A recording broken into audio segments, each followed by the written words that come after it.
உனக்கு என்னாச்சம்மா? நீ என்ன சின்ன குழந்தையா? இதெல்லாம் சின்ன விஷயம் கிடையாது.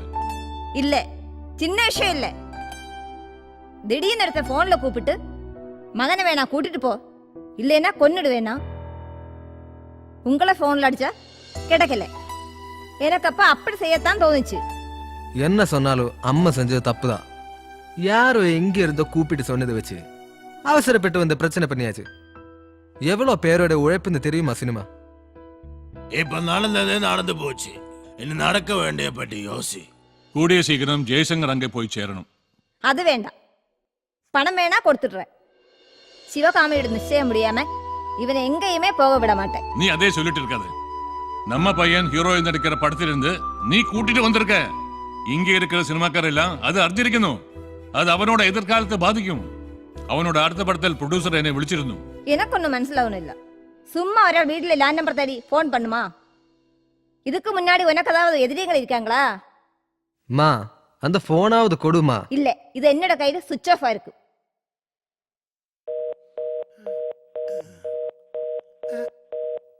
ബെല്ലുണ്ടോ?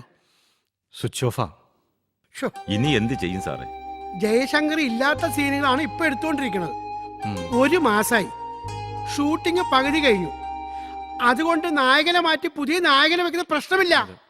സിനിമയല്ലേ, ഒരു സീരിയലാണെങ്കിൽ ഒരു ഫോട്ടോ വെച്ച് മാലയും തൂക്കി അവസാനിപ്പിക്കാം. കഥയിൽ എന്തെങ്കിലും മാറ്റം വരുത്താൻ സാധിക്കുമോ? സാധ്യമല്ല. ഓർഡർ അനുസരിച്ചല്ലോ ഷൂട്ടിംഗ് നടക്കുന്നത്. എങ്ങനെയെങ്കിലും അയാളെ കോണ്ടാക്ട് തിരിച്ചു കൊണ്ടുവരാൻ നോക്ക്. പോലീസിനൊന്ന് പരാതിപ്പെട്ടാലോ? ഒരു പ്രയോജനവും ഇല്ല. ഒന്നാമത് തമിഴ്നാട് മാത്രമല്ല, ആ പയ്യന്റെ അച്ഛൻ അവിടെ വലിയ ഗൗണ്ടറാ. ഏതായാലും ഷൂട്ടിംഗ് നിർത്തി വെക്കാൻ പറ്റില്ല. അത് വലിയ നഷ്ടം സംഭവിക്കും. തമിഴ്നാട് സിനിമയായിട്ട് ഞാൻ ബന്ധപ്പെട്ടിട്ടുണ്ട്.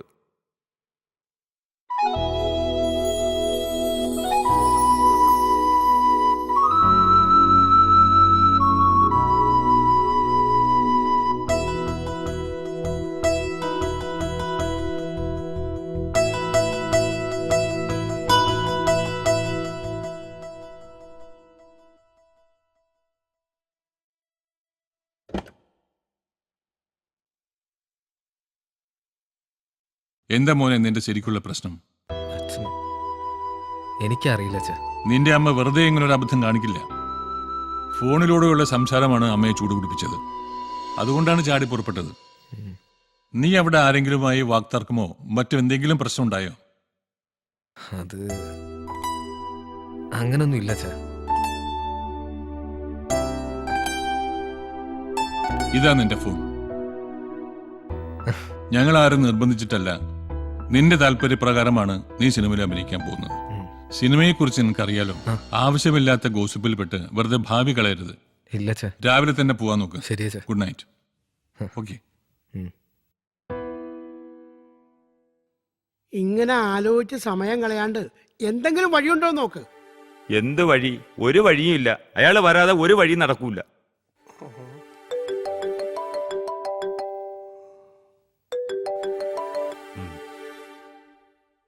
ഹലോ, ആര്? ജയശങ്കറോ? ജയനപ്പ എവിടെയുണ്ട്? വീട്ടിലാണോ?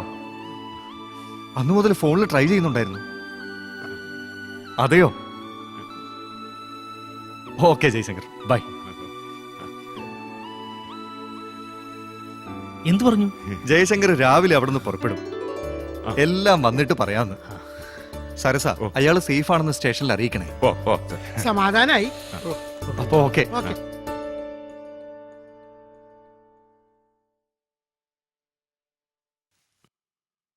നടക്കടാ. ഈ ടീഷർട്ട് ക്യാമറനെ കാണിക്കട്ടെ. അയാൾ ആകെ ഒച്ചപ്പാടും ബഹളവും. എന്താ എന്നെ ഇങ്ങനെ വിഷമിച്ചിരിക്കുന്നത്? ജയശങ്കർ വരും. ആർക്ക് വിഷമം? എനിക്കോ? ഞാൻ ദേ റെഡിയായി. മേക്കപ്പ് ഇട്ടാ മതി. നമ്മുടെ ഹീറോ എത്തിയില്ലല്ലോ. എത്തും. ജയശങ്കർ വിളിച്ചിരുന്നോ? ഇല്ല. പിന്നെ എന്റെ മനസ്സ് പറയുന്നു. സത്യത്തെ ഞാൻ ഇന്നിവിടെ വരണ്ടാന്ന് വിചാരിച്ചിരുന്നതാ. എന്നിട്ട് ഞാൻ വന്നില്ലേ? അപ്പോൾ എന്നെക്കാളും എത്രയോ സീനിയറായ ജയശങ്കറിന് വരാതിരിക്കാൻ കഴിയുമോ? അതങ്ങനാ മോളെ. എത്ര തിരക്കുള്ള ആളാണെങ്കിലും 2 ദിവസം വീട്ടിലിരുന്ന ബോറടിക്കും. ഓടിയെത്തൂലേ ലൊക്കേഷനിലേക്ക്. ഹീറോ വന്നു സാറേ. ഞാൻ പറഞ്ഞില്ലേ വരൂന്ന്. ഫോൺ ചെയ്തിട്ടുണ്ടായിരിക്കും അല്ലേ? യാത്രയൊക്കെ സുഖമായിരുന്നോ ജയശങ്കർ? ക്ഷമിക്കണം, എന്റെ അമ്മയുടെ പ്രവൃത്തിക്ക് ഞാൻ ക്ഷമിക്കുന്നു. സാർ ഒരു മിനിറ്റ്.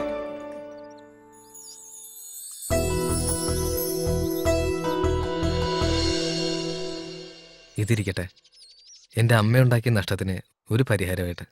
ഈ തുക എത്രയായിരുന്നാലും ഞാനിപ്പോ വാങ്ങുന്നത് കടമായിട്ടാണ്. അത്രയ്ക്ക് ആവശ്യങ്ങളുണ്ട്. ജയശങ്കറിന് ഇന്ന് അഭിനയിക്കുന്നതിന് എന്തെങ്കിലും ബുദ്ധിമുട്ടുണ്ടോ? ഏയ്, ഞാനിതാ റെഡി. മേക്കപ്പ് ഇട്ടാ മതി. Same dialogue.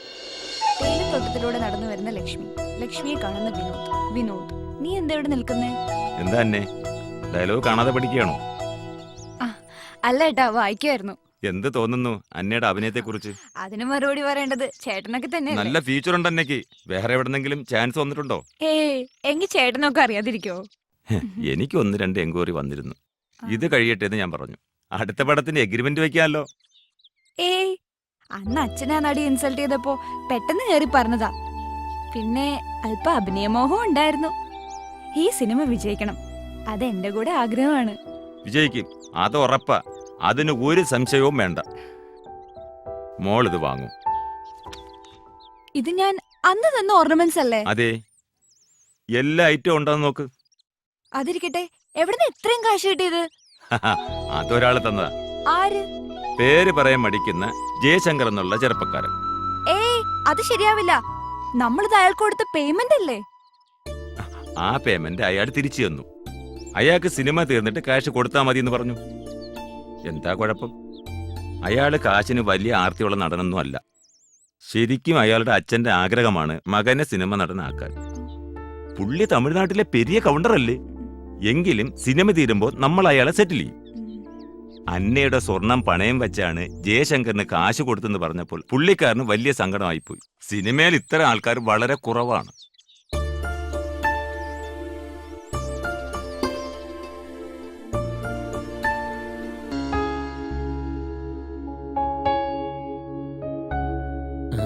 പോസ്റ്റ് പ്രൊഡക്ഷൻ സമയത്ത് മാത്രമേ കിട്ടുള്ളൂ.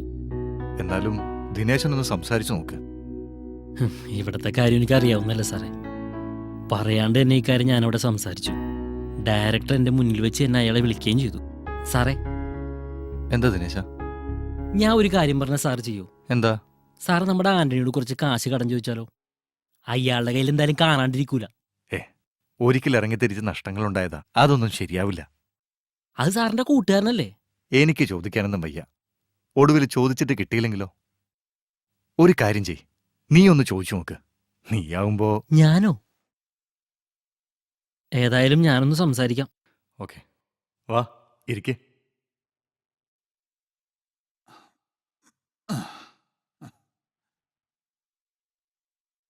എന്താടാ, കയ്യിൽ കാശില്ലാതെയാണോ നീ ഇതിനിറങ്ങി പുറപ്പെട്ടത്? എന്താ? അല്ല, അത് സാർ ഞാൻ ആന്റണിയോട്. മകളുടെ കല്യാണത്തിന് വേണ്ടി കുറച്ച് കാശ് ബാങ്കിൽ ഇട്ടിട്ടുണ്ട്. അതും ഭാര്യയുടെ പ്രോപ്പർട്ടി വിറ്റ പണമാ. ഒരു 3-4 മാസത്തിനുള്ളിൽ അവിടെ കല്യാണം നടത്തണം. അല്ലെങ്കിൽ നിന്നെ ഞാൻ സഹായിക്കായിരുന്നു. ഞാൻ ഒരു കാര്യം പറയട്ടെ, 15 ദിവസത്തിനകം ഷൂട്ടിംഗ് തീരും. അത് കഴിയുമ്പോ കാശും വരും. പോസ്റ്റ് പ്രൊഡക്ഷൻ ചെയ്യാനുള്ള കാശ് ഡയറക്ടറിന്റെ കൈവശം റെഡിയാണ്. പിന്നെന്താ പ്രശ്നം? എന്നാലും അങ്ങനെയാണെങ്കിൽ ഞാൻ ഒരു 10 ലക്ഷം രൂപ തരാം. നിനക്ക് വേണ്ടിയല്ലേ?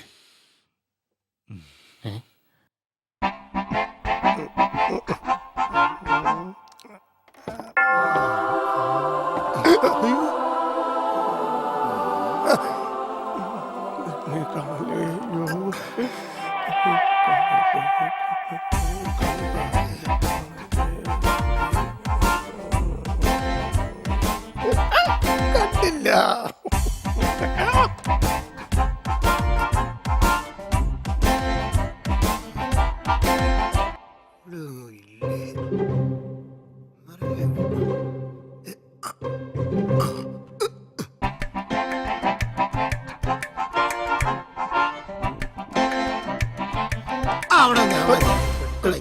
എന്താ നിങ്ങളുടെ പരിപാടി?